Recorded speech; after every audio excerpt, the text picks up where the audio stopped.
de Dieu, mais qu'est-ce que c'est ce pays? Ça caille! Je suis où là? Ah! Le château. Allons y faire un tour.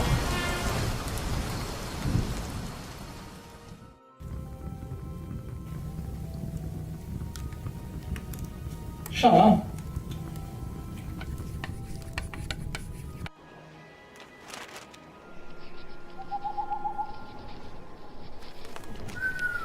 Franchement, luxueux les appartements. Je sais pas qui habite là, mais il se fait pas chier.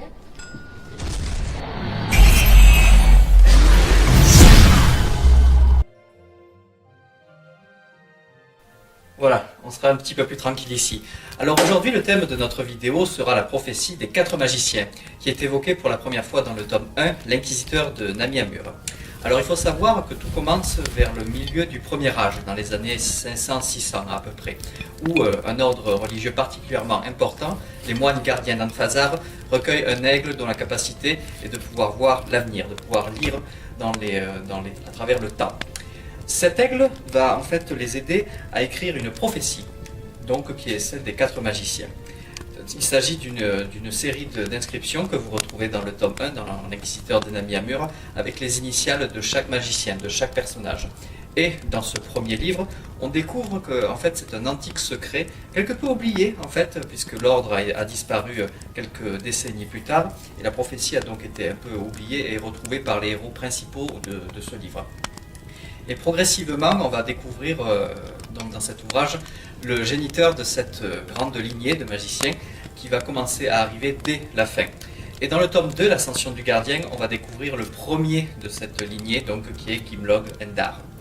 Pour parler un petit peu au niveau de la magie donc dans les premiers livres, elle est abordée de façon, je dirais, en arrière-plan. C'est quelque chose qui n'est pas réellement important. C'est vraiment à partir du deuxième et du troisième livre, donc l'Arcane de Vishanti, qu'on va commencer vraiment à placer, que l'univers va se transformer, se tordre, et que la magie, la sorcellerie va prendre une place prépondérante. Là, dans le premier tome, on est dans quelque chose, je dirais pas forcément de plus réaliste, mais une approche un peu plus sombre. Là où les livres suivants, jusqu'au 15e, vont mener vers une tonalité plus mystique, je dirais. Les sorciers, également, dans les premiers ouvrages et dans les suites, compte tenu de leurs actions, sont vraiment traités comme des pestiférés.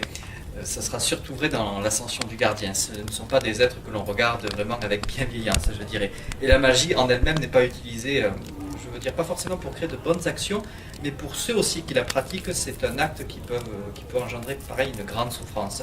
D'où la réticence de certains êtres, malgré leur capacité, leur prédisposition, à recourir à ce genre de maléfices. Et chaque magicien va accomplir en fait une partie d'un puzzle beaucoup plus grand, dont l'ensemble sera vraiment construit et constitué, aura vraiment un sens complet à la fin des 15 livres. Donc il y a, comme je l'avais évoqué dans ma précédente vidéo, une idée de cycle. On va passer donc dans l'Inquisiteur de Namiamur au Père Fondateur, qui lui aussi a quelques prédispositions. Dans le tome 2, l'Ascension du Gardien, on va avoir le premier magicien.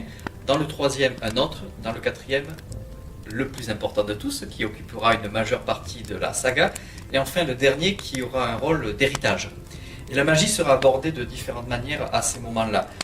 Vous aurez ainsi plusieurs applications, plusieurs facultés qui seront développées, et il y aura vraiment une évolution, un fil conducteur dans tous ces livres. On ne restera pas cantonné que sur une seule capacité.